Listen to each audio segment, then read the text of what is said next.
এটা আমার অনেক পছন্দের একটা শাক শাক বলেন যাই বলেন ভর্তা বানাই সব কিছুতে আমার এই পাতাটা খুবই ভালো লাগে। এটাকে এক এক ডিস্ট্রিক্টে এক এক নাম ধরে ডাকে, কেউ থানকুনি পাতা বলে, কেউ আদা গুনগুনি বলে, আমরা আবার আদা গুনগুনি বলি। তো আজকে অনেকগুলো নিয়ে আসছে বাজার থেকে, আর এই পাতাটা আমার কাছে খুবই ভালো লাগে, পেটের জন্যও ভালো। আর এটা একটা ওষুধি, কাঁচা ভর্তা তৈরি করে খেলেও ভালো লাগে, রান্না করলেও ভালো লাগে। তো আজকে আমি সবগুলো পাতা রান্না করব। আমি আগে ভালো করে সবগুলো বেছে ধুয়ে নিছি, ধুয়ে তারপর কাটতে বসছি, একদম ছোট ছোট করে কাটবো। আর এটা থেকে এত সুন্দর একটা কাটার ঘ্রাণ বের হচ্ছে, খুবই ভালো লাগতেছে। আর আজকে আর ভর্তা খাবো না, আজকে কী করবো, এটাকে ডাল দিয়ে রান্না করবো, সেই জন্য এটাকে কেটে নিচ্ছি ছোট ছোট করে।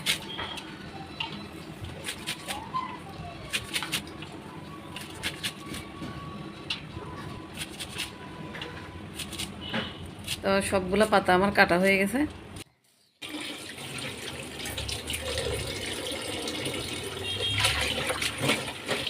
একটু একটু করে কাটতেছি।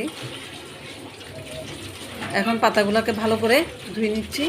আর এগুলো যেহেতু পানির মধ্যে বা মাটিতে যেখানে সেখানে হয়, সেই জন্য একদম ভালো করে পরিষ্কার করে ধুচ্ছি। আর অনেকক্ষণ ধরে পানির মধ্যে ভিজিয়ে রাখছি। এটা ভিজিয়ে রাখে ঘরে অন্য অন্য পেঁয়াজ মরিচ কাঁচামরিচ সব কিছু কেটে নিলাম। এদিকে চুলার মধ্যে ডেকচি বসাই দিছি, তেল দিয়ে দিলাম, পেঁয়াজ দিলাম। পেঁয়াজটা যখন লাল হয়ে আসছে, এখানে আমি দিয়ে দিলাম, কাঁচামরিচ দিলাম, রসুন দিচ্ছি। তারপরে এখানে আমি বোরের ডাল ব্যবহার করবো, সেই জন্য ডালটা দিয়ে দিলাম তেলের মধ্যে ভাজার জন্য। একটু লবণ দিয়ে দিলাম, একটু হলুদের গুঁড়া,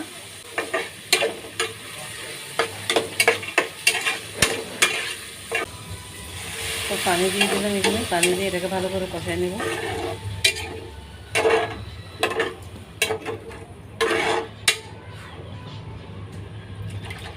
তারপরে আর একটু ঝোলের পরিমাণ বাড়াই দিয়ে ঢাকনা দিয়ে দেবো। এটা আমার ডালটা সিদ্ধ হয়ে গেছে, এখন আমি পাতাগুলো দিয়ে দিচ্ছি। এখানে এক পোয়া, মানে এখানে পোয়া হিসাবে কিনতে হয়। সবগুলো আমি একসাথে রান্না করে ফেলছি, তারপর উল্টে পাল্টে দিচ্ছি। আমার কাছে কিন্তু এই পাতাটা বরাবরই সবসময় ভালো লাগে, মানে আমার কাছে এগুলো অরুচি লাগে না, খুব ভালো লাগে। এই যে আমার পাতা ডাল একদম শুকায় আসছে, এখানে বেশি একটা ঝোল দেবো না, এটা মাখা মাখা রান্না করবো।